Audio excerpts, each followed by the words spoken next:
मी प्राध्यापक एल.बी. गायकवाड आज आपल्याला सिंपल सेंटेन्स समजावून सांगत आहे। बघा, सिंपल सेंटेन्स म्हणजे काय तर याला इंग्रजीमध्ये द सिंपल सेंटेन्स असं आपण म्हणतो किंवा याला आपण डिक्लरेटिव्ह सेंटेन्स असं सुद्धा म्हणू शकतो। आता हे जे सिंपल सेंटेन्स आहे हे सिंपल सेंटेन्स SVOC पॅटर्न मध्ये आहे। म्हणजे SVOC पॅटर्न म्हणजे काय? कर्ता, क्रियापद, कर्म, जादा शब्द असे त्याच्यामध्ये येतात। म्हणजे वाक्याचा कर्ता असतो, वाक्याचं क्रियापद असते, वाक्याचं कर्म असते, वाक्याचा जादाचा शब्द असतो आणि एक मॉडिफायर त्याच्यासोबत आलेलं असते। आता बघा, या ठिकाणी मी आपल्याला सांगतो की कर्ता समजा मोहन आहे।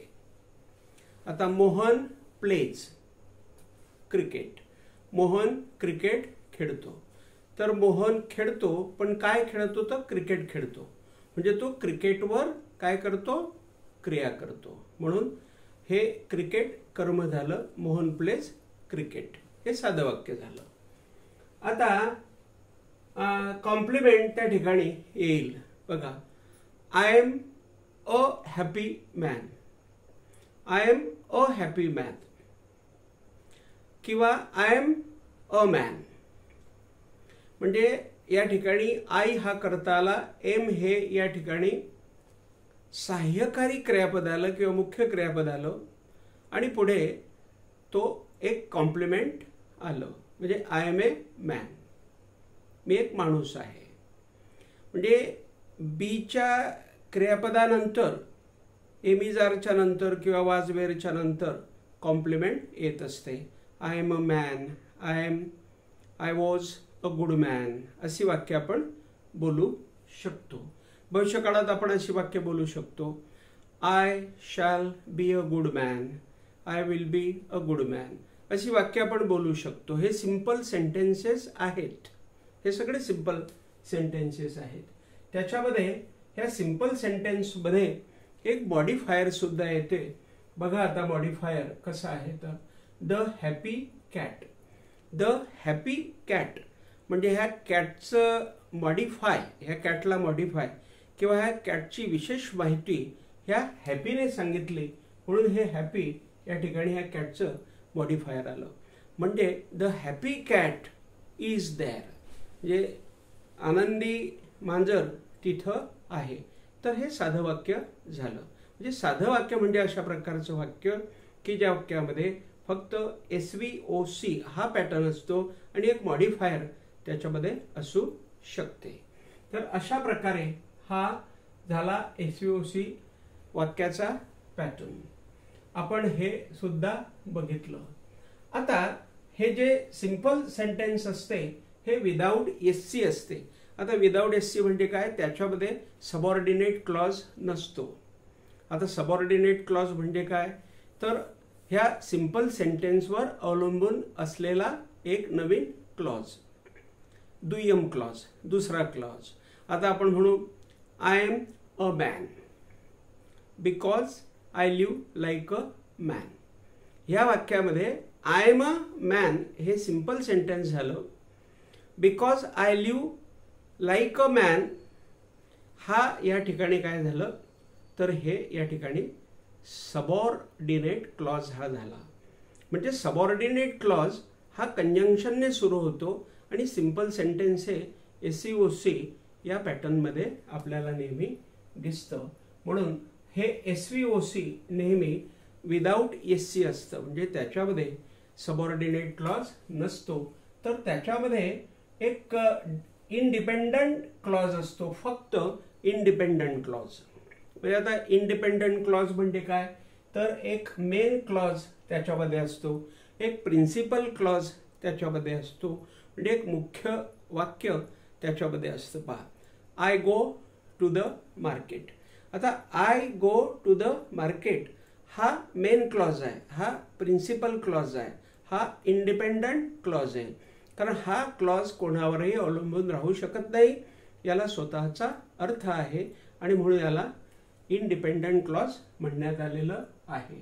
म्हणून हे सिंपल सेंटेन्स हे इंडिपेंडंट क्लॉज किंवा एक प्रकारचा मेन क्लॉज किंवा एक प्रकारचं हे प्रिन्सिपल क्लॉज हा असतो, वाक्य असते. आणि याच्यामध्ये एक मेन आयडिया दिलेली असते किंवा कंप्लीट थॉट याच्यामध्ये दिलेला असतो. म्हणजे साध्या वाक्यामध्ये एक कंप्लीट आयडिया म्हणजे एक कंप्लीट विचार, एक मेन आयडिया, एक विचार, एक आयडिया ज्याला म्हणून एक विचार त्याच्यात दिलेला असतो. जसं की my country is fine, my country is beautiful, my country is a good country. म्हणजे हे 3 वाक्ये जी या ठिकाणी मी आपल्याला सांगितले या तिघ वाक्यांमध्ये एक विचार मांडलेला आहे. फार्मर इज ऑलवेज गुड या वाक्यामध्ये एक विचार मांडलेला आहे. म्हणून साधं वाक्य म्हणजे एक विचार असतो, एक आयडिया असते, एक कंप्लीट थॉट हा असतो, एक विचार हा असतो. तर ह्या एसीओसी वाक्यामध्ये किंवा ह्या साध्या वाक्यामध्ये एक सब्जेक्ट असतो आणि एक प्रेडिकेट असतं. बघा आता सब्जेक्ट म्हणजे काय तर I, we, you, they, he, she, it हे सब्जेक्ट्स आले. आणि प्रेडिकेट म्हणजे काय तर क्रियापद अधिक त्याच्या पुढचा भाग. म्हणजे पहा आता I love my mother always. म्हणजे I love my mother always म्हणजे याचा अर्थ असा झाला की यामध्ये सब्जेक्ट आला आय आणि हा आय सब्जेक्ट झाला आणि लव माय मदर ऑलवेज हे प्रेडिकेट झालं. म्हणून सिंपल वाक्यामध्ये एक सब्जेक्ट असतो आणि एक प्रेडिकेट असते. या सिंपल वाक्यामध्ये वन इंडिपेंडंट किंवा मेन किंवा प्रिन्सिपल क्लॉज असतो म्हणून त्याला सिंपल सेंटेन्स म्हणतात. हे आपण पाहिलं की ह्या सिंपल वाक्यामध्ये एक मुख्य वाक्य असते, त्याला प्रिन्सिपल क्लॉज असं म्हणतात, त्याला मेन क्लॉज म्हणतात, त्याला इंडिपेंडंट क्लॉज असं म्हणतात. तर असं त्याच्यामध्ये असतं. म्हणून बघा आता I always love my work. I always love my work म्हणजे मी नेहमी माझ्या कामावर प्रेम करतो. म्हणजे हा या ठिकाणी एक विचार आला, एक आयडिया आली आणि हे वाक्य स्वतंत्र वाक्य आहे. हे वाक्य कोणत्याही वाक्यावर अवलंबून नाही, याला स्वतःचा अर्थ आहे. म्हणजे this sentence has its own meaning आणि म्हणून याला सिंपल सेंटेन्स या ठिकाणी म्हणण्यात आलेला आहे किंवा याला इंडिपेंडंट मेन किंवा प्रिन्सिपल क्लॉज असं म्हणण्यात आलेलं आहे. आता याच्यामध्ये कंपाऊंड सब्जेक्ट्स असतात पहा. ह्या सिंपल सेंटेन्समध्ये कंपाऊंड सेंटेन्सेस असतात. आता कसं कंपाऊंड सेंटेन्सेस बघा हे लिहिलेलं आहे इथं. John and Mary play cricket. John and Mary, John and Mary म्हणजे जॉन आणि मेरी हे अँड ने जोडलेले आहेत म्हणून हे कंपाऊंड सब्जेक्ट झाले. जॉन अँड मेरी हे दोघं शब्द अँड ने जोडलेले आहेत म्हणून हे कंपाऊंड सब्जेक्ट झाले आणि वाक्य तयार झालं. या ठिकाणी जरी कंपाऊंड सब्जेक्ट्स असले तरी वाक्य हे बदलत नाही, त्याला आपण सिंपल सेंटेन्स असंच म्हणत असतो. तर असं या ठिकाणी आहे. All tenses have simple sentences. बघा मी या ठिकाणी असं सांगेन की पुरे काळ 12 उपप्रकार असतात. ह्या पूर्ण काळांचे जे वाक्य असतात हे सिंपल सेंटेन्सेस असतात. साधा वर्तमान काळ असेल, साधा भूतकाळ असेल, साधा भविष्यकाळ असेल, आहे का नाही. हे सगळे असे एकूण जे सर्व 12 उपप्रकार आहेत ह्या 12 उपप्रकारांचे सर्व वाक्ये होकारार्थी आणि नकारार्थी हे सिंपल सेंटेन्सेस असतात. त्याच्यानंतर हेल्पिंग व्हर्ब्स जे असतात सगळे हेल्पिंग व्हर्ब्स मी म्हणेल कॅन, कुड, शाल, शूड, विल, वूड, मस्ट वगैरे इत्यादी अनेक आहेत ते. तर हे सगळे जे हेल्पिंग व्हर्ब्स आहेत ह्या हेल्पिंग व्हर्ब्सचे सगळे वाक्ये होकारार्थी आणि नकारार्थी हे सिंपल सेंटेन्सेस असतात. जसं की I can play cricket, I cannot play cricket. Me cricket खेळू शकतो, मी क्रिकेट खेळू शकत नाही. तर असे हे 2 जे वाक्य मी आता आपल्याला सांगितले हे सिंपल सेंटेन्सेस आहे. कारण यांच्यामध्ये ह्या दोघं वाक्यांमध्ये SVOC पॅटर्न आलेला आहे.